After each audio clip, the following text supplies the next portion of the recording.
প্রিয় দর্শক শ্রোতা, দেশের সর্বত্রই এখন সংস্কার আর সংস্কারের জিকির। আপনি আমি দেশের জনগণ হিসাবে আমরা সবাই সংস্কারের অপেক্ষায় আছি। রাজনৈতিক দলগুলো এই সরকারকে সময় দিয়েছে রাষ্ট্র সংস্কারের লক্ষ্যে।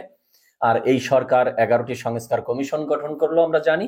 তার মধ্যে অন্যতম গুরুত্বপূর্ণ একটি সংস্কার কমিশন হলো সংবিধান সংস্কার কমিশন। গত পর্বে আলোচনা করেছিলাম সেই সংবিধান সংস্কার কমিশন যেই সুপারিশ করেছে তার মধ্যে জনপ্রতিনিধি হওয়ার জন্য শর্ত হিসাবে ন্যূনতম শিক্ষাগত যোগ্যতা তাদের সুপারিশে স্থান পায়নি। এরপরে দেখলাম নির্বাচন সংস্কার কমিশন, তারাও বিভিন্ন বিষয়ে সুপারিশ করলো, কিন্তু সেখানেও এই ন্যূনতম শিক্ষাগত যোগ্যতার বিষয়টি স্থান পায়নি। এই হলো সংস্কারের হাল। তো কি সংস্কার নিয়ে আসবে সেটি বুঝার আর বাকি নেই। এরপরে আসি পুলিশ সংস্কার কমিশন। এটি গুরুত্বপূর্ণ বিষয়, কারণ এই অভ্যুত্থান পরবর্তী সময়ে পুলিশকে অ্যাক্টিভ করা খুবই জরুরি। এখন পর্যন্ত এই সরকারের 5 মাস অতিবাহিত হয়ে 6 মাসের মতো সময় হচ্ছে, কিন্তু এখন পর্যন্ত তারা আইন শৃঙ্খলা উন্নতি ঘটাতে পারেনি। সেক্ষেত্রে পুলিশকে সংস্কারের লক্ষ্যে, যদিও পুলিশ সংস্কার কমিশন এখন পর্যন্ত তাদের প্রতিবেদন বা রিকমেন্ডেশন পেপার সাবমিট করেনি, কিন্তু যতটুকু প্রকাশ পেয়েছে তার আমলনামা বা তার নজির একটু স্ক্রিনে দেখুন। পোশাক চেঞ্জ করেছে দেখুন, আর পোশাকের হাল দেখুন। এই পোশাকের হাল দেখে আমি হাসবো না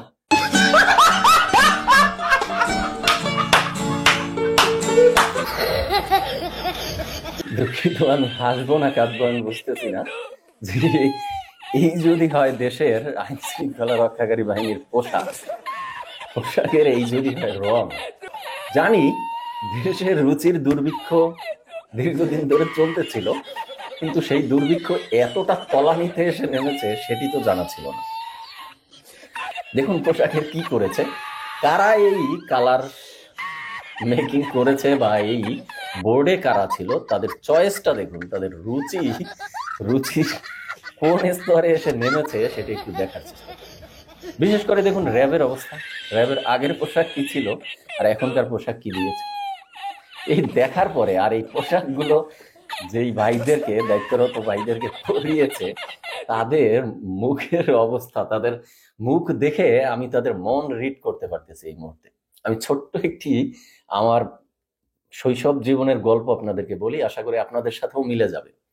আমরা যারা গ্রামে আমাদের শৈশবকাল পার করেছি, তো আমাদেরকে চুল কাটানোর জন্য বাবারা সব সময় যে সেলুনে নিয়ে যেত, সেখানে গিয়ে বলতো যে সুন্দর করে একটা কাটিং দিয়ে দাও।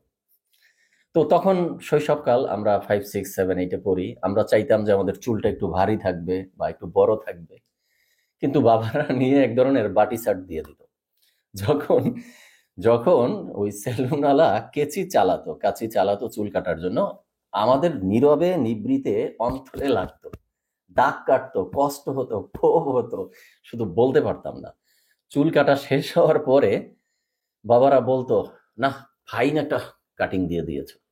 আর মনে মনে আমরা মানে এই সেলুনওয়ালাদের গোষ্ঠী শুদ্ধ বকা দিয়ে উদ্ধার করে ফেলতাম, শুধু মুখে বলতে পারতাম না।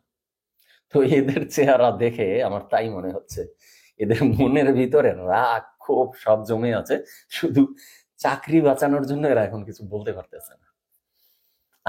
আরেকটি ছোট্ট বিষয় বলি, শীতের মৌসুমে যখন আমাদের বাবারা আমাদেরকে শীতের পোশাক কিনে দিত, আমরা চাইতাম একটু শীতের পোশাকটা এখানে একটু চেইনওয়ালা হবে, চেইনটা খুলে একটু ভাব দেখাবো, কলারটা একটু বড় হবে, কলারটা ভাঁজ করে রাখবো, এই ধরনের চাইতাম।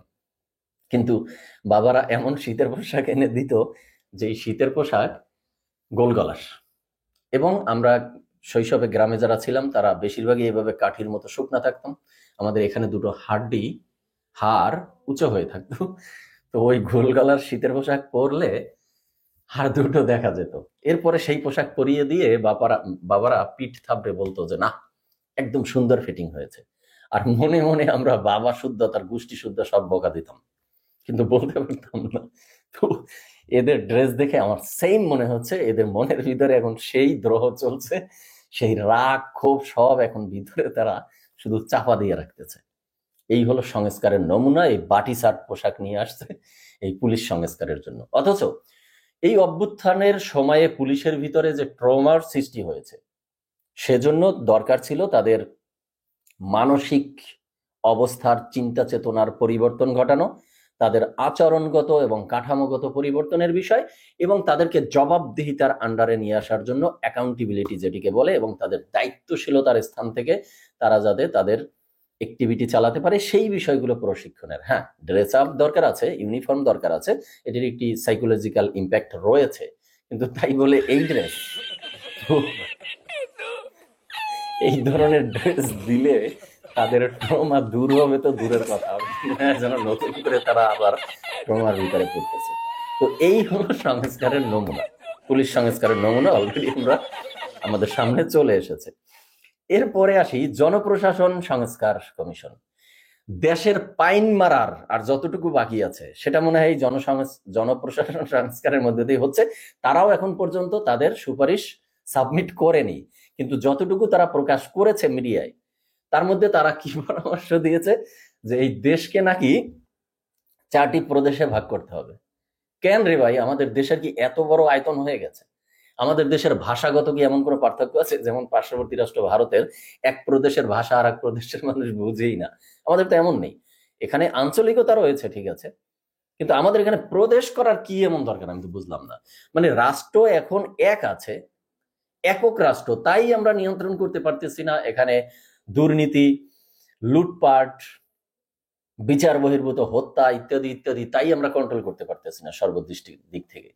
আর এরপরে যদি এটিকে 4টি প্রদেশে ভাগ করে প্রদেশের হাতে শাসন দেওয়া হয়, কি করবেন? সামনে ত্রয়োদশ জাতীয় সংসদ নির্বাচন আসতেছে, জনগণ ভোট দিবে অপেক্ষায় আছে, তো আপনারা কি এই প্রাদেশিক নির্বাচন করবেন নাকি?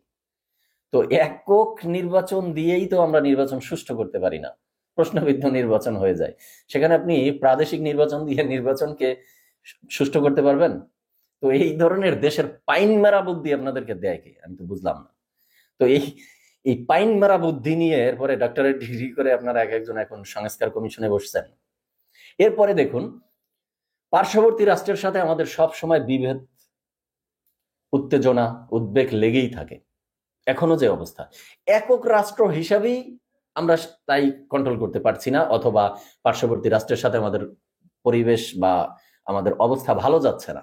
তো আপনি যে এই প্রদেশ করে দিতে চাচ্ছেন, তো কয়েকদিন পরে যে প্রদেশ থেকে নতুন নতুন নেতারা উঠে এই প্রদেশকে আলাদা স্বাধীন রাষ্ট্র হিসেবে ঘোষণা করতে চাইবে না, তার নিশ্চয়তা আপনি কোথা থেকে দিবেন?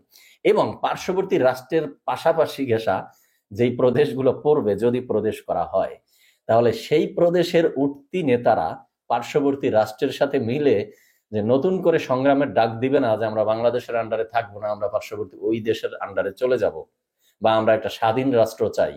তো সেগুলোকে কন্ট্রোল করবেন কি দিয়ে? মানে দেশের এমনিতেই তো 12টা বাজছে। স্বাধীনতার 53 বছরে এই নির্বাচিত সরকার, অনির্বাচিত সরকার, তত্ত্বাবধায়ক সরকার, অন্তর্বর্তী সরকার যে যখনই এসেছে দেশটাকে লুটে ফুটে খেয়েছে, আর এখন দেশের বাকি পাইন মারাটুকু বাকি আছে। আর সেই জন্য এখন এই প্রদেশ করার মতো অদ্ভুত প্রস্তাব আপনারা সামনে নিয়ে আসছেন। দর্শক শ্রোতা, দিন যতই যাচ্ছে এই সরকারের আন্ডারে মনে হয় যেন আমরা শুধু হতাশ হচ্ছি, এবং হতাশাই আমাদের সামনে আসছে সংস্কার হিসাবে, এছাড়া সামনে আর কিছু দেখতে পাচ্ছি না। তো আমার মনে হচ্ছে দেশের পাইন মারার জন্য যতটুকু বাকি আছে দেশের, ততটুকু এই 4টি প্রদেশ করার প্রস্তাব আর এই বাটি শার্ট, এই ড্রেস আপ, এ দিয়ে মনে হয় সেই পাইন মারাটুকু অবশিষ্ট যা ছিল ততটুকু মনে হয় তারা ফুলফিল করে দিয়ে যাবে। আজকে এ পর্যন্তই দর্শক শ্রোতা, দেখা হবে পরবর্তীতে। ধন্যবাদ সবাইকে।